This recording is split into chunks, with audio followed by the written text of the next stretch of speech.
Hello guys, welcome to Pronouncist, your pronunciation guide.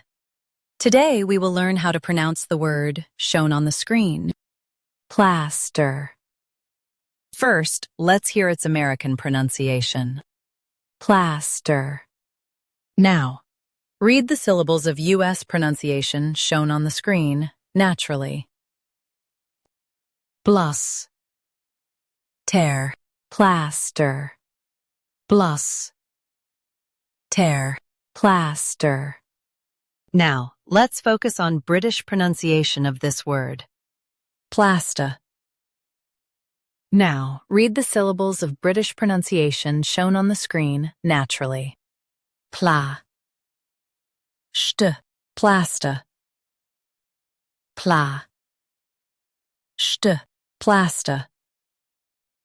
In US, stress plas. In UK, stress pla. Plaster. Plaster. Practice repeatedly and you'll soon be able to say this word perfectly.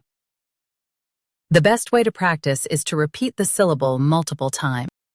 The meaning of the word is material for covering wounds. Try repeating this word several times to improve your pronunciation. We post daily videos on useful and commonly mispronounced words to help you speak clearly and confidently. Like this video and subscribe to Pronouncist for more pronunciation guides. Thanks for watching us.